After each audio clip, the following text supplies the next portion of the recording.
Chapter 1. The Lost Yield. The rain hammered the cobblestones, cold and insistent. It soaked Alex to the bone. His tarp had slipped, leaving him drenched. He gritted his teeth and stood. His coat clung to him and water pooled around the rusted railings. Memory flickered behind his eyes, a spinning dome, a girl in crimson, a journal inked in his own hand. Touching his wrist, the chronograph shard pulsed softly under the leather strap. Not bright, not strong, but alive. Inside, a voice stirred. Janie, not quite.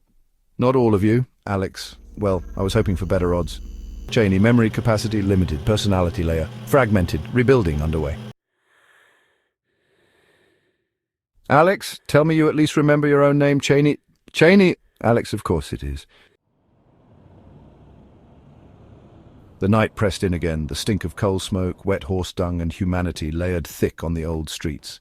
Gaslights guttered above him, throwing shifting yellow pools against the mist. Alex, all right, Cheney, let's see what we can salvage. The fragmentary AI pulsed once, a signal of assent and maybe something more, trust, shared stubbornness. Ahead, down the slick curve of Waycross Street, a battered sign swung in the wind. The King's Arms, shelter first, plan second, move third, always move. Concealed in the fog and the years, somewhere out there were the first pieces of the world they built, concealing the initial enemies ready to tear it down. First impression of the King's Arms, it looked exactly what he'd hoped it would. Cheap, half forgotten, and in no immediate danger of gentrification. Its front windows were so grimy they turned gaslight into a sour brown smear.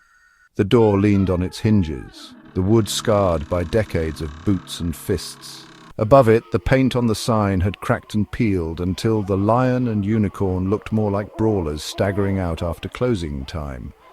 Alex hesitated just once before pushing inside. The shard at his wrist gave a faint pulse, a reminder, a present, watching, weak but willing. The inside was a little better. Low beams, heavy smoke, and a scattering of men hunched over tankards or cheap gin. The air was thick with old sweat, damp wool and pipe tobacco. Somewhere, a broken fiddle wheezed out a half-hearted tune. No one looked up. Not properly. In this part of London, a man dripping rain and blood into the sawdust wasn't rare enough to merit more than a grunt. Alex made for the bar, boots leaving wet prints across the scuffed floorboards. The barkeep, a man who appeared carved from salt beef and old rope, raised one greasy eyebrow. Rain's that bad, eh? It'll wash us all into the Thames before long. A rough chuckle. Money changed hands, coins thick with grime, in exchange for a battered pewter mug of something calling itself beer, thumped down in front of him. Alex took it without complaint. It tasted of iron filings and regret. He turned, propping himself casually against the bar, and let his eyes drift over the room. Tactics. First, don't look hungry. Second, look strong and fit. Third, maintain a slightly grimy and worn appearance. Blend in, learn, move when ready. The surrounding voices murmured and muttered. Workers, porters, men with cracked knuckles and cautious eyes. Supposed to be new contracts coming at the docks. They say the army is hiring again, for India. Some foreigner been asking questions down at Arkwright's yard, but I told him not. Alex's ears pricked up. Arkwright's yard. The name burned like a beacon in his mind. The hiding place, the last thread connecting him to the tools and knowledge he'd need to survive. He let the conversation drift away, not reacting outwardly. Patience. Cheney stirred in his wrist, faint, like a dog twitching in its sleep, but said nothing. Alex sipped the vile beer again and kept listening. The boy might still be watching, never forgetting, surviving the loop. Somewhere beyond that faint hope, the manipulators were searching through the city's smoke and shadows for anything that didn't belong. Alex smiled thinly. Soon the first move would happen, but for tonight he was just another man battered by rain and forgotten by the world. He knew that was the place to begin. The yard in the fog. The rain had eased by the time Alex slipped out of the King's Arms, but the mist had thickened. London had folded itself into a world of shadows and murmurs, the gaslights drowning in their own breath. Alex pulled his collar up and kept his pace steady, not hurried, not slow, just another soaked figure moving through the city's indifferent heart. The shard at his wrist gave a faint, rhythmic pulse, a heartbeat he could not afford to lose. Cheney stirred inside, a whisper just below the conscious surface. No words yet, but there was awareness. Enough. He entered Cowcross Street, which led him deeper into a warren of alleys and yards, each darker and narrower than the last.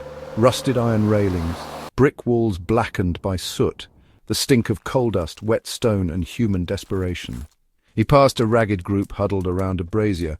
One man, face half lost behind a battered scarf, gave him a long, assessing look. Alex shifted slightly, letting the fire's light glance off the battered edges of his coat and boots. Neither poor enough to mark him as prey, nor rich enough to mark him as a prize. The figure looked away. Good. He found Arkwright's yard half a mile from Farringdon, exactly where the broken memory had said it would be. A rusted iron gate hung half open, creaking against a crumbling brick archway. The sign above it was barely legible now. ETS shipping, letters worn thin by 100 years of rain. Alex slipped inside. The yard was a hollow place, wide enough for carriages once, now just an empty expanse of cracked stone and weedy mud. Broken crates lay scattered under the mist. Beyond them, the skeletal remains of a warehouse leaned into the fog. Nothing stirred. Nothing but the memory of movement. He crossed carefully, boots squelching in the mud, and made for the far side where a tumble-down shed leaned drunkenly against the wall. There, hidden between the skeletal beams and rusted sheet metal, a faint shape, angular, silent, watching. Alex's heart kicked once, then steadied. He crouched, brushed aside a piece of rotted canvas, and touched steel. The Land Rover was still there, cloaked, silent, waiting. Power trickled into it from the patched windmill he couldn't see but knew must still be creaking somewhere overhead. He pressed his palm against the camouflaged bodywork, felt the thrum of a low, familiar heartbeat beneath the skin. Floyd's systems were still alive, dormant, but intact. Cheney's voice echoed in his mind. Foundation status. Ready? Alex closed his eyes for a moment against the rising flood of relief. He had not come to an empty world. He had not come to die in the dark alone. The past had kept its promise. Far above, half hidden by the swirling fog, a boy watched from a broken window. A boy who remembered. A boy waiting for the right moment, the right phrase. Alex stepped back from the Land Rover, scanning the yard. No footsteps, no whispers. But he knew enough to trust instinct. Time to lie low. Time to plan. Tomorrow, he would need to find him. The boy who never forgot. And when he did, the actual work would begin.